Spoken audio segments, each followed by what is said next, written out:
Will I make Uncle Roger proud of his nephew with my fried rice? Or will I put dishonor on my family? But first, let's get drunk. Welcome to Drunk Dining, where we get drunk and cook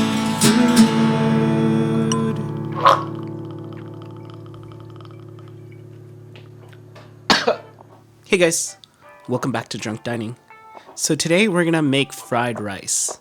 And in order to make good fried rice, we have to start off with good rice. People probably wonder what my ethnicity is. My mom is Filipino and my dad is Mexican. So I grew up mostly with my Filipino mom. Okay, I get it. People think making rice is easy, which they've been making in the same pot, putting too much water or too little water, using the same crappy prepackaged rice all throughout college. Culturally, I was raised very Asian, and like Asians are fucking weird. Well, what I'm gonna teach you is just the simple Asian way to do it, which somehow people still mess up on. It's not that Asians are weird, it's just there's a lot of things we do that doesn't make any fucking sense. So first off, just use a rice cooker. Yeah, you can do it on a stovetop, but this cooks rice perfect every time, and that's what we want every time. And then next we need to use the right style of rice. I always use jasmine, which is a long grain.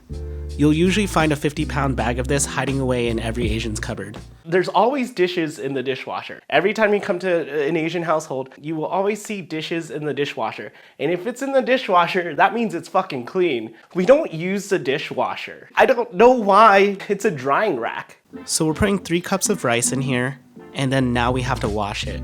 So I like to do a little twisting motion with my hand, just to make sure that each kernel of rice gets coated with water, and that way it cleans off the outer shell and gets rid of all the excess starch. Like, we can't wear our shoes in the house, obviously. I mean, that's an easy one. And like, friends would come over, we'd have to take off the shoes. So we're gonna do this at least 5 times if you're lazy, and honestly, you can keep going until you feel like it's clear. And now we gotta put the perfect amount of water in here. And this sounds simple because there's little measurements on the side of your rice cooker's pot pan, but every Asian knows never to look at these because these are deceiving, and the only way to accurately do this is to use the index of your finger. If you ever have a family reunion and you gather all the sisters into like one room, you have the guys like hanging out, trying to watch TV or whatever, you could have like the TV on 100, like maximum power. No matter what, the women will always be louder than anything that you're trying to do. You can't beat them. They will be louder than a fucking jumbo jet right next to your ear. Now all we do is put it in our rice cooker, press the button, and perfect rice every single time. Now we just gotta pack it up and put it in the fridge for tomorrow.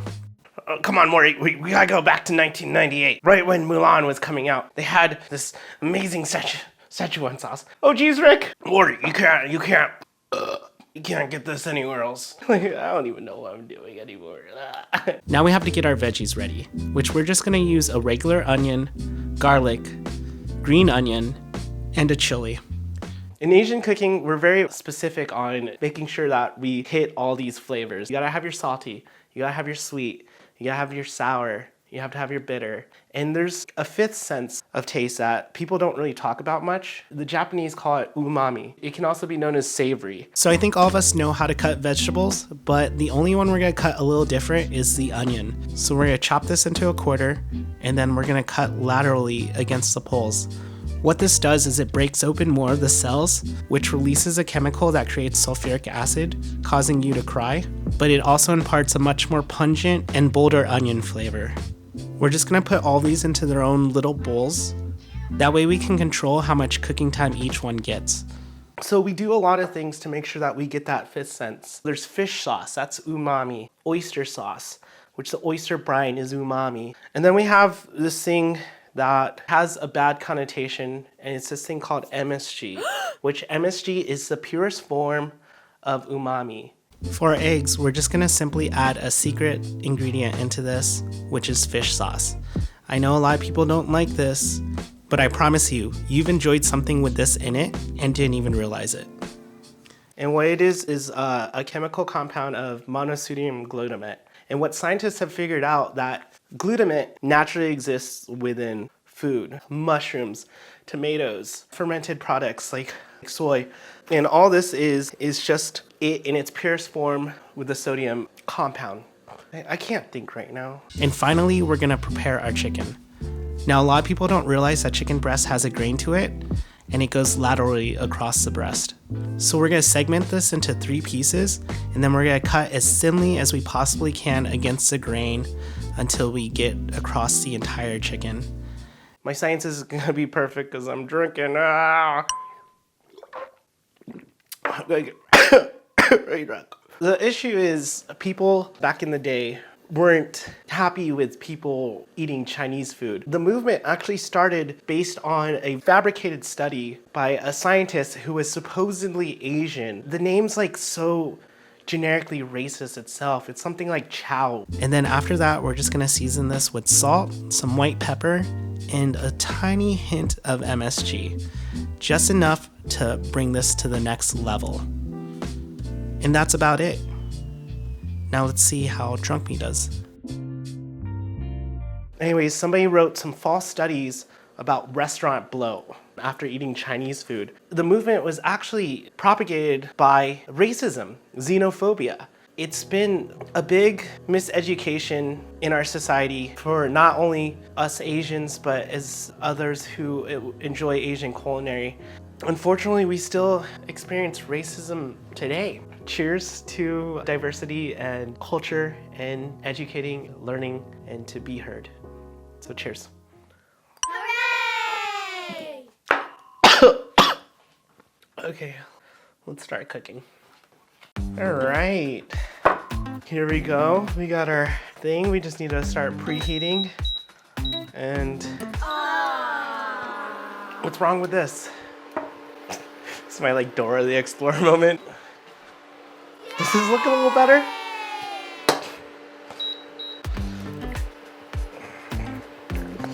I don't have the right spoon. I don't know what happened to it. So we're seasoning the pan.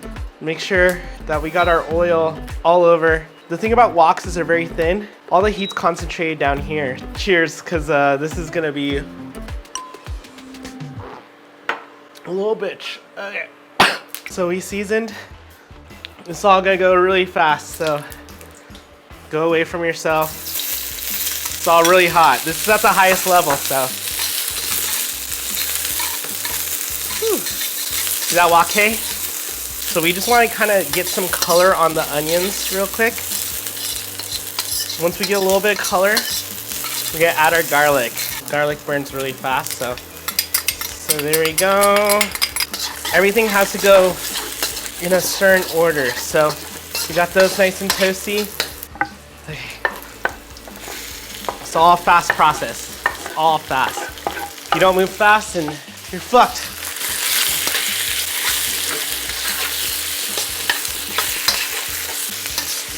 Sip a beer every once in a while. You just want to get it kind of cooked. You don't want to cook it all the way. Here, I'll take a shot. Okay, it's getting there. It's getting there. There we go. That's perfect.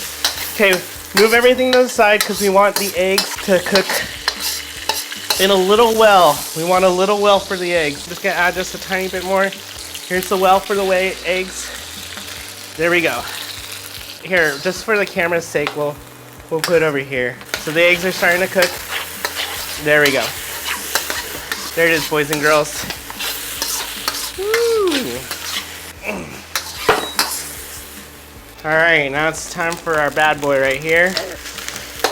We're gonna add a little bit of soy sauce. This is all a process, you know, so it's like, break it down. You gotta feel. It's like a sixth sense. Just, oh shit. I'm making a mess. That was terrible. That was all terrible. Let's not talk about it.